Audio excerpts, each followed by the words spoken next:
Hey there, and welcome to the Windsor Star News Cafe. I'm Dylan Kristy. And I'm Don McArthur. And our top story today, it was a nightmare in Southwood Lakes. Yeah, absolutely. A poor couple. They woke up around 3 a.m. on Saturday morning to find that their basement was flooding. The woman, Sue Recker, described it as it sounded like Niagara Falls was pouring out of the drains. And just in a couple hours, they ended up getting a few inches of refuse just filling their basement. Well, exactly. And just to be clear, folks, this wasn't rainwater. This was not stuff you could drink. This was raw sewage. This was, it was raw sewage. This was excrement. And it was in their basement. It filled it up 2 to 3 inches, and it, ruined some very, very important stuff. Mom's wedding dress. Yep. The sort of a priceless thing. Totaled. All kinds of antique furniture. They had a lot of stuff down there, and that's what you were saying. It was really sad. Her mom had passed away not too long ago, and so they had a lot of her items in the basement, which have all been completely ruined. So it's hard to say how you'd react in a situation like that. But John and Sue Recker, it seems like they did kind of the appropriate things. They called the 24/7 emergency plumbing line to try and get someone out there. They called the city of Windsor to come out and help. It wasn't until later that morning, so quite a few hours had passed since that 3 a.m. Yeah, this stuff was gushing out for 16 hours, folks. In total. Into their basements, out of their basement toilet, into their laundry room sink. It was like a horror movie, just gurgling up. And, City of Windsor, we phoned them. They didn't get back to our reporter in time. I mean, these things, I suppose, can happen on the Labor Day weekend. But, boy, we're doing a follow-up today to see, because if you read the story, it sounds like this problem could have been rectified a lot earlier if somebody would have just gone in the thing with an eel and cleaned it out. Well, there's that for sure. But the crazy part is that people actually had come out earlier in the day. They were kind of standing around and saying, well, this isn't the problem. Would say this is the city's problem. A city person came out and said, you just got to get a plumber. It wasn't until someone with the city actually came, they put the eel down, and they said immediately, probably 10 seconds later, they could hear it starting to drain, and the problem was rectified. Yeah, there was a lot of buck passing on this file. Drew Dilkins, again, it's a long weekend, could have been away with his family, but residents couldn't get a hold of him. We couldn't get a hold of him. We're trying today, as I said, we're trying to do a follow-up on here, but it does sound like there was a lot of passing of the buck here. Yeah, I'm pretty surprised too, because Drew Dilkins is usually pretty vocal and pretty outspoken on our website himself. He's a frequent commenter, and nothing. We haven't heard anything from him, so hopefully we'll be able to get in touch with him today. Dalson Chen working on that story. We're heading out there. John and Sue Recker, sorry for your troubles.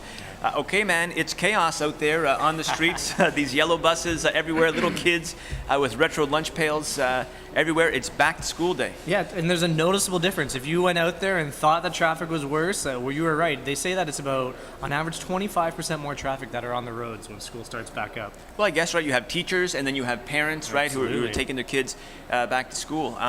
We're doing a little local story on the success of full-day kindergarten. The Liberals sent out a press release this morning. Perusa, she was out at Marlborough School. Essentially, a bunch of stats, but they said full-day kindergarten is better than half-day kindergarten, and I guess that makes sense. Yeah, for sure. One of the reasons they're saying that parents actually end up saving a lot of money. Obviously, you don't have to worry about daycare, so... Well, exactly. I'm excited. Little Violet Sunshine McArthur, she's starting kindergarten this year, and I guess it's just like a little test day this week, and then she's going to start next week full time. So Daddy's going to be buying some more golf balls, I guess, with all the money we're saving. Yeah, it's not just the little kids who went back to school this week either. There were about 1,300 students who moved into the residences at University of Windsor. We had a really cool story on that. Lots of good photos from Dax Melmer of all of the parents dropping their kids off at residence, with the totes and furniture in tow, so it's hopping around campus as well. Yeah, well, we'll keep an eye. There could be a Delta Chi kegger in the next couple of days. A little frost week action. They call it orientation week, I guess now. Well, yeah, Ward they have 2, a lot brace of, yourselves. There's no kegger planned yet on the itinerary, but there's things happening all week. They have crazy Olympics, scavenger hunt, beach parties. Of course, the Coming Home Music Festival, which will be at the waterfront on Wednesday. That's the big one. So we have Nicky Romero, who you've seen on the big board outside of the Star for the past couple of weeks, so it should be good. Okay. On to Ward 7. That's it's going to make or break us here. Ward 7. We love this story. It just keeps on giving. On the weekend, I guess people are making jokes about this. For a start, Paul Sinnott, we love him to death. He's a municipal politics gadfly. He goes to every meeting. He is on these guys like a hawk. He's created a sort of a fake website, Windsor City Council Idol, blogspot.ca, inviting people, turn it into a big joke. He calls it Windsor's biggest TV smash of 2013, inviting people to submit. He's got all the counselors are judges with nicknames. He went whole hog here. Oh yeah, no, he's gone all out. The website looks really good. And you know what? He's not that far off from actually what the process will be. They finally decided on Friday what the process will be they've come up with two options. Two actually appoint someone if they choose to take that route. And the one requires people to go up. They have a 5-minute presentation. Council then can ask them a question, and from there, at the end of the night, they get to vote on who they want to appoint. And juggling, I want juggling. Pretty much sounds just like American Idol, right? It is. You get up there, you have your little 5 minutes, and then boom, they make a vote at the end. And what's crazy, if there is a tie, you have to have a majority, but if there's a tie, they pull a name from a hat. Okay, pull a name from the hat. Yeah. That's democracy in action. Exactly. Okay, and they have just on this fake Paul Sinnott website, again, Windsor City Council Idol blog spot, a couple of candidates, Fog Tom. Fog Tom, who I was reading his description earlier, says that they solve the problems of the world every night behind the bar anyway. So it seems like an ideal situation. The answer's always at the bottom of one of those bottles. That's right. Eddie Francis, he thinks they should relax, come in. Fog will be a great new venue for City Council. Francis can preside while pouring pints and serving up poutine. Okay. So he says it's a perfect spot. You also have Ed the Sock. Ed the Sock, yeah. Yeah, much music favorite, who's kind of disappeared the last few years, I think. So maybe he's looking for a new seat. I saw Ed the Sock once at a comedy club in Toronto. Oh, did you? And if kids are watching, I hate to disappoint you, but the Sock isn't real. What it is, they wheel a table out on stage with just like this here, with sort of a curtain down, and then Ed the Sock sort of pops up the puppet between the curtain, and the comedian is actually underneath, this table with the thing. And I stayed there, and I waited, and I waited, and I waited, and the guy would not get out from under the table because he didn't want to sort of ruin the mirage. But finally, the comedian comes out from under the table, and the Sock goes down. Very cool. Yeah. Anyway, so check that out. It all might be for naught anyway. Eddie Francis, he's come out pretty forcefully and said there should be a reconsideration. Council, we screwed up. There definitely should be a by-election now in Ward 7.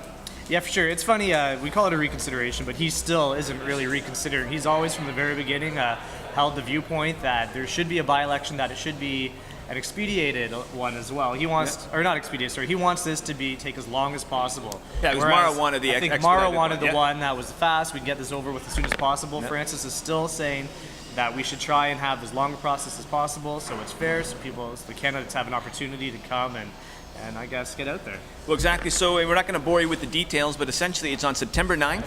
Okay, it's going to be at their next meeting, and it's going to require like 2/3 of council to vote. Yada yada, some procedural stuff. Guaranteed, they're going to be talking about it. And if they don't, there could be like pitchforks and Molotovs and bloodshed in the streets, because there is a rally for September 9th going around on Facebook. Over 1,500 people have been invited. About 70 have said they're going to go. Reno Bertolin, Paul Sinnott, they're calling it a rally for democracy.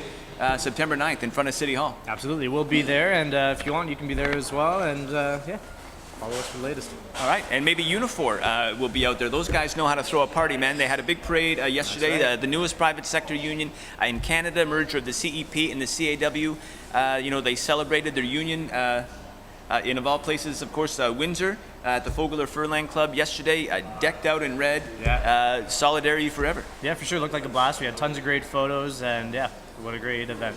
Exactly, and I just want to say, I'm in management now, but you're in the CAW. Unifor, yeah. Yeah. Oh, yeah.